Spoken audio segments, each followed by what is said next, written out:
Está con nosotros el ministro del Interior. Gracias por venir, señor Pérez Guadalupe. Hola, Juliana, ¿qué tal? Buenas noches. ¿Cómo ve esto? Y vamos a hablar de otros temas, obviamente, pero todas estas situaciones que se están viviendo y que hemos tratado de resumir al inicio del programa. Bueno, estamos en campaña y vemos los candidatos tratando de mostrar sus mejores estrategias y promesas más que propuestas, ¿no? Y han prometido muchas cosas, sobre todo en materia de seguridad ciudadana, porque se sabe a través de las encuestas, de los estudios que se realizan, que es la principal preocupación de todos los peruanos. Lima, provincia, la opinión de la gente es la misma. Queremos mayor seguridad porque estamos todos muertos de miedo, o sea... hablamos de extorsiones, hablamos de secuestros, hablamos de granadas que aparecen en colegios, en establecimientos comerciales, y la pregunta que se hacen todos, y me la hacían cuando anuncié que iba a estar usted aquí con nosotros, es ¿qué hace José Luis Pérez Guadalupe? ¿Por qué no acaba con esto? A ver, yo creo que hay que explicar que una cosa es la delincuencia como fenómeno social, que es lo que ha aumentado, y existe una institución que es la Policía Nacional en el Perú, que tiene que atacar este fenómeno social que es la delincuencia. La policía no crea delincuencia la crea la sociedad. Cada sociedad hace su propia delincuencia. Entonces, si tenemos un país donde hay poca delincuencia, por más que sea una policía un poco personal, no muy profesional, digamos, está al mismo nivel. Lo que vemos últimamente es que como fenómeno social la delincuencia ha aumentado. Ha aumentado en número, en modalidad, extensión geográfica. Antes eran las grandes ciudades las que tenían delincuencia, ahora hasta la más pequeña, así que sí. Y ahí es donde yo he planteado en el CADE cómo habíamos en los últimos años tratado a la Policía Nacional. Y el protagonista definitivamente de atacar la delincuencia es la policía. Yo he hecho una comparación en el CADE de los últimos 15 años nada más. Del 2000 para atrás lamentablemente había muy poca información. Y ahí podemos ver, yo mostré en el CADE cuando hablaba de la pirámide de los oficiales, si no era una pirámide, sino era un reloj de arena. Y los subalternos, no era una pirámide, sino un rombo. Es decir, había un proceso lamentable de desinstitucionalización de la policía.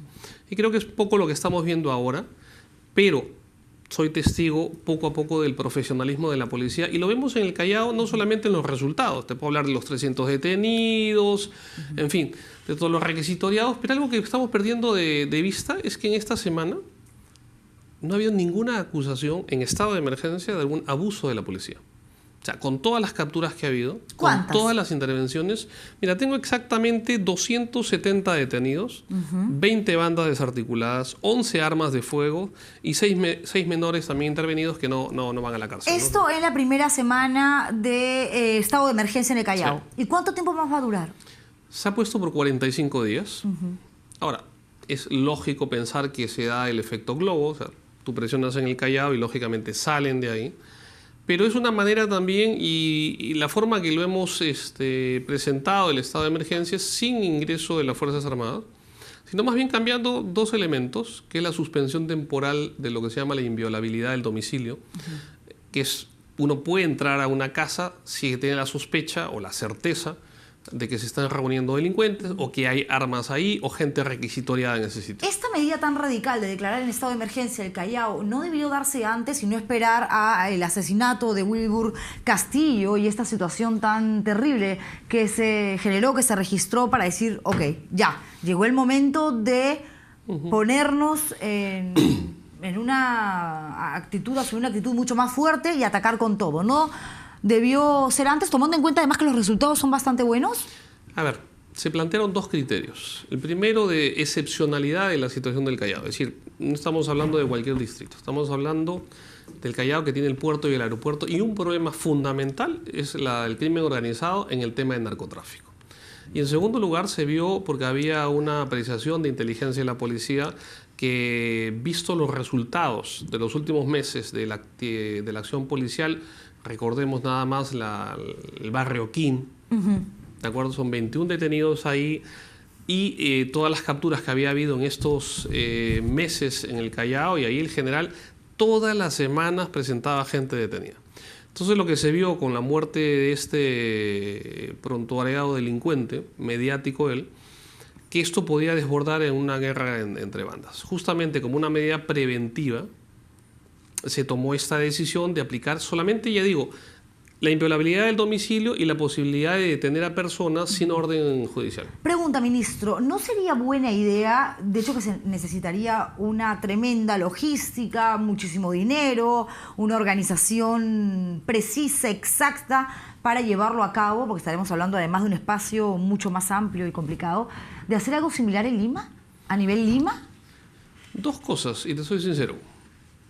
El hecho de no llevar a las Fuerzas Armadas y tener estos dos artículos de derechos fundamentales, pero una suspensión temporal, está dando muy buenos resultados, por un lado.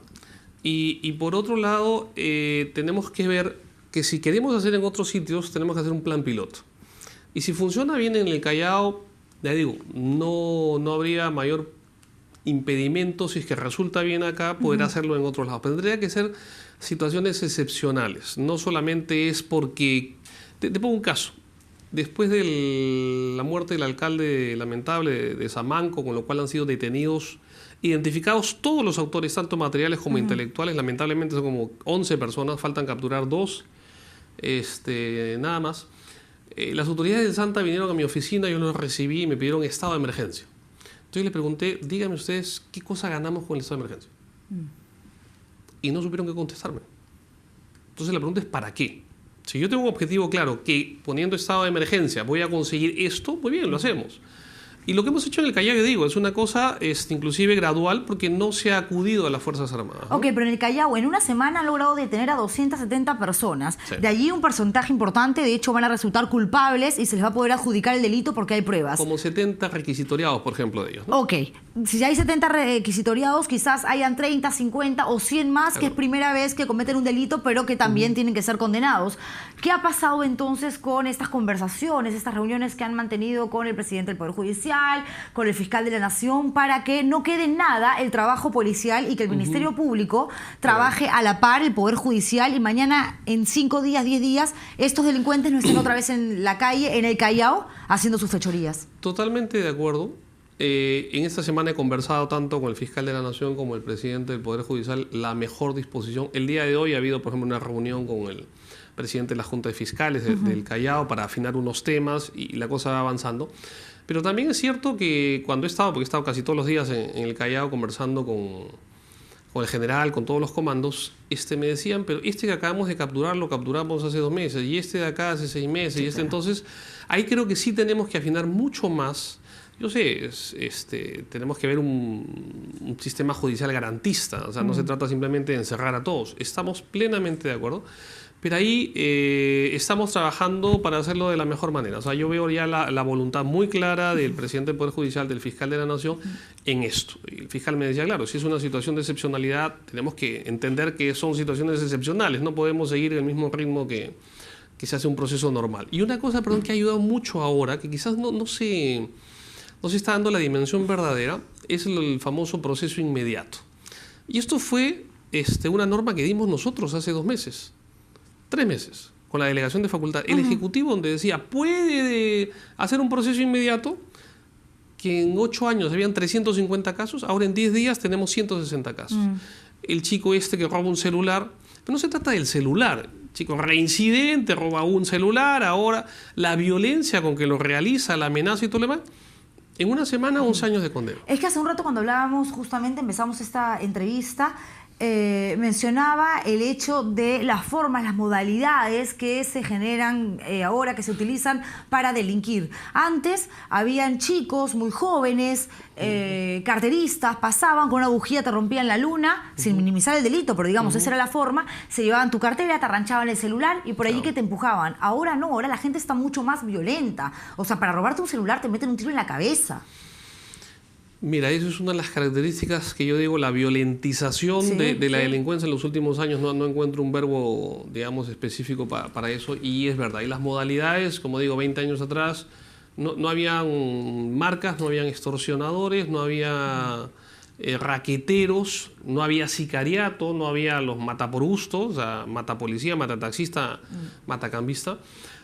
Modalidades sí, pero sobre todo lo fundamental es el aumento de la violencia en la comisión de los delitos. O sea, pero vuelvo a lo mismo, es decir, La policía no crea delincuencia, lo que crea delincuencia es la sociedad. O sea, somos una sociedad más violenta que estamos creando una delincuencia más violenta. Seguro. Y en el caso de Wilbur Castillo, ¿qué se sabe de Caracol? Quien supuestamente habría sido el autor material de este crimen. O intelectual en todo caso, ¿no? No, porque dicen que los intelectuales, al menos el hermano, serían Félix Moreno, Rogelio Cánchez y la alcaldesa de La Perla. Suena eso bastante descabellado, lo dice la familia, pero además mencionan a Caracol. Yo entiendo el dolor de la familia, lógicamente, ¿no? Pero hacer una acusación de ese tipo es bastante grave, ¿no? Ahora, la policía tiene mapeada las redes delictivas, sobre todo, ya digo, hay extorsión, tráfico de terrenos, lo que quieran, pero el fenómeno más importante ahora es el tema de la droga. Es más, hoy día en la madrugada se ha capturado en Puente Piedra 300 kilos de droga. Wow. Que iban a ser colocados, preñados en un container que iba a México. ¿Clorhidrato de cocaína? Clorhidrato. Entonces, para que veas ya la eficacia policial en ese sentido. O sea, estamos desde... ni bien sale la camioneta de Puente Piedra, se le interviene, se le encuentra 200 kilos, se fue inmediatamente a la casa, 100 kilos más que iban a ser preñados. El fenómeno del Callao se agudiza. No es que se inicia con las drogas, ojo. El Callao, desde que es puerto, como la gran mayoría de puertos, es un poco más movido que otras ciudades. Pero en las últimas décadas el tema se ha vuelto sobre todo en el dominio de la exportación de droga a través de las dos operadoras portuarias que existen, ¿no? ¿Qué tan cierto es que Caracol era el men, digamos, la cabeza, el líder de una mafia que se encargaba justamente de que la droga saliera del Perú hacia Europa y Estados Unidos? Sin darte detalles del mapa que tiene la policía, efectivamente es uno de los hombres fuertes acá adentro. ¿Y cómo que inteligencia no lo tiene en la mira? ¿O sí lo tiene? Sí, claro que lo tiene en la mira. La cuestión es que hay otros que tienen conexiones internacionales o que ahorita hay 3 personajes que estamos detrás, ¿no? O sea, tratando de ubicarlos a algunos y de capturarlos a otros, ¿no? ¿Caracol podría caer en las próximas semanas? Yo no podría decir eso, lo único que sí puedo asegurar es que se está trabajando. Hipótesis hay, entonces estamos ahí detrás. ¿Y sí podría confirmar que Caracol fue el autor material de la muerte o intelectual de la muerte de Wilbur Castillo? Se han detenido a 2 presuntos implicados en la muerte de Wilbur Castillo, entonces podría de ahí inferirse de las confesiones que ellos hagan, ¿no? ¿Y la policía descarta algún tipo de participación de Félix Moreno, Rogelio Cánchez y la alcaldesa de La Perla? La policía no va a descartar absolutamente nada. La policía investiga y lo pasa a la fiscalía. La fiscalía es la que acusa, digamos, con todas las pruebas que tiene la policía, la investigación preliminar que hace la policía. El fiscal es el que arma, es el titular de la acción penal y después finalmente plantea frente al juez una denuncia, mandato de detención, en fin, que se le levante el secreto de las comunicaciones, el secreto bancario. Es netamente judicial. Yo no quisiera, perdón, fiscal y judicial. Yo no quisiera adelantarme. Usted me dice hace un rato, ¿no?, que efectivamente este sujeto, que es llamado y conocido como Caracol, es un prontuariado, es cierto, ha estado preso varias veces por delitos muy graves, pero ahora está en libertad. Y ahora estaríamos hablando de una persona que habría planeado el asesinato a plena luz del día de Wilbur Castillo. Es una persona que ahorita mismo podría estar planeando su próximo crimen, su próxima fechoría, su próximo delito. La pregunta es, ¿qué hace en libertad? Estuvo como 15 años preso. Yo lo conocí cuando estaba en el INPE en el Callao. Era delegado de su pabellón. Y al final salió en libertad porque cumplió su condena con redención de pena y no había otra orden de mandato de detención. O sea, ahí la fiscalía dijo, pero si lo estamos investigando. Señor, el fiscal más que nadie sabe que con una investigación uno no le puede evitar la salida del penal. Esa investigación hubiera tenido que ser más rápida, planteada al juez, planteaba un mandato de detención y no salía. Y así de simple, estuviéramos todavía preso. Si estuviera en sus manos hacer un cambio, una modificación en la legislación, ¿votaría a favor de la pena de muerte, perdón? Yo no creo en la pena de muerte. Ahora, en la cadena perpetua, y fue una discusión, mira, muy fuerte en Consejo de Ministros para ver si se podía cadena perpetua o no, por ejemplo, para los sicarios. Y ya habían 6 tipos penales que contemplaban la cadena perpetua. Entonces yo dije, a ver, Si ya existe la cadena perpetua, yo creo que para el delito que sí tendría que existir de todas maneras sí o sí, es para el sicariato. Sí, porque son gente que va a matar. Entonces, y solo en ese extremo, yo decía, si ya hay para otro tipo de delitos, con mayor razón tiene que haber para los sicarios. De ahí llegar a la pena de muerte, yo personalmente no creo, ¿no? ¿Y cree usted que antes de ser ministro, cuando en realidad poca gente lo conocía, se dedicaba a estudiar, a escribir sobre las cárceles? Así en realidad es como los conocimos, creo que en algún momento incluso lo conté. Sabía perfectamente qué era lo que hacía un taita, el faite, el delegado, qué pasaba en el pabellón 7, 9, 11, en los impares del Lurigancho, en los pares, que era Girón de la Unión y demás. Y por eso le pregunto esto, porque Pedro Pablo Kuczynski, ya pasando a hablar un poco de las propuestas en materia de seguridad de los candidatos a la presidencia, dice que él crearía cárceles productivas para reformar a los internos. Suena maravilloso, pero ¿es viable? ¿Se puede? Totalmente viable, pero nada novedoso. Es decir, nosotros también hemos construido, con el que se va a inaugurar en unos meses en este gobierno, 5 penales nuevos, pero el modelo que nosotros planteamos es el que ha cambiado. Penales mucho más grandes, penales con talleres productivos, con espacio inclusive para alquilar esos espacios a la empresa privada. O sea, eso está claro. Lo que pasa es cuánto tú te demoras en hacer un penal. El gobierno anterior hizo un solo penal. Y el gobierno anterior a ese hizo un solo penal. O sea, Ancón 1 y Ancón 2. Eso es en 10 años, 2 penales. Nosotros hemos hecho 5 y hemos remodelado y ampliado 5 más. Hemos ampliado mucho más capacidad de albergue. En este gobierno hasta ahora van más o menos unas 9.000 plazas, más del doble que los 2 gobiernos anteriores. Entonces, eso me parece genial, que lo hagan. Es más, que lo hagan. Tienen que ser penales, tipo, que es el modelo que nosotros tomamos Ancón 2. Y quiero decir que el modelo Ancón 2 no es un modelo de este gobierno, sino del gobierno anterior. Pero dijimos, mira, esto está muy bien. Mejoramos, lo ampliamos y eso es lo que en este gobierno se planteó de modelo para hacer penales, ¿no? Keiko, en materia de seguridad, dice que la idea es liberar a 10.000 policías para que salgan a patrullar y construir más comisarías. ¿10.000 policías podrían salir a patrullar? Que nos diga. Ella planteó una idea de sacar a los policías de la seguridad externa de los penales, lo cual estamos plenamente de acuerdo. Y de ahí dijo, y vamos a poner al ejército, con lo cual ahí sí me descolocó. O sea, la última vez o la única vez, supongo, que ha habido el ejército en la seguridad externa ha sido en Chayapalca. Pero que en este gobierno se cambió el ejército por o sea, el INPE se puso la policía. Pero de ahí, toda la policía que está en penales es 1.300 efectivos, no 10.000. Entonces, no sé dónde sacaría los otros 8.000. Lo que pasa es que, claro, en el caso del Perú, los penales dependen de la Policía Nacional, que creo que son muy pocos. Están los que dependen del INPE y los mixtos, que creo que el Lurigancho es un mixto. Pero uno dice, ¿no sería mejor que dependan al 100% de la policía para que ya se corte una vez con la corrupción que hay en los agentes, en el proceder de los agentes del INPE? No, más bien al contrario, todos tienen que depender del INPE. O sea, la institución encargada de penales es el INPE, no la policía.